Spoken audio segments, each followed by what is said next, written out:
Makhosi amakhulu, ngiyanamukela kwiKhanyisani TV.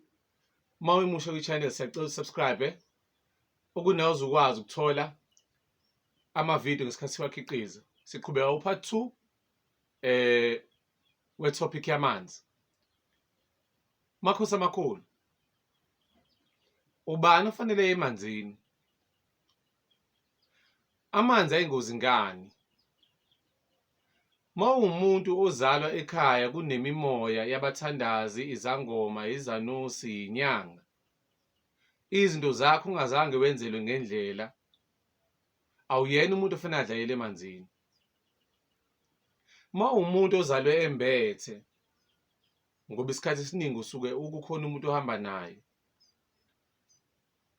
awuyena umuntu ofanele adlayele emanzini.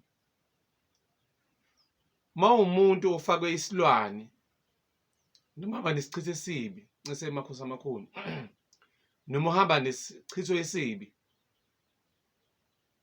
awuyena umuntu ofanele ave angene kanjani emanzini, ngoba amanzi awayifuni into engcolile, noma ngithi imimoya esemanzini ayiyifuni into engcolile. Ulwandle alifani nomfula, umfula awufani nesiziba, iziba asifani nempophoma. Waye ulwandle uwumuntu onesilwane, uhamba notikolosho, maningi amathuba engakuthatha, ngoba abanye besiyazalwa la, uthi okhokho bethu khona iy'fungo nama-contract ababanawo nedala zamanzi. Ukubone kweminye imizi baphuca kanjalo ikhanda abafana bakhona, kanti benze isivumelwane nosobaba nonesiziba, noma ngathi inkanyamba, noma ngathi inyoka yamanzi, ukuthi banothe. So njalo ngonyaka baphonsa inkomo emanzini and fanele bahlale bephucile. Kuhambe loyo muntu wenza lelo siko ashone, ashiya ngabatsheli labantu abangemuva.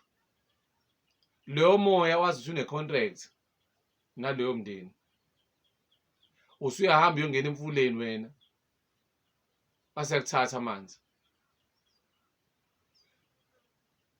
Kubalulekile ukuthi ugobela noma uba okwenzelayo izinto, kube umuntu onethongo lamanzi.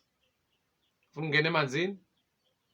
081 380 4198.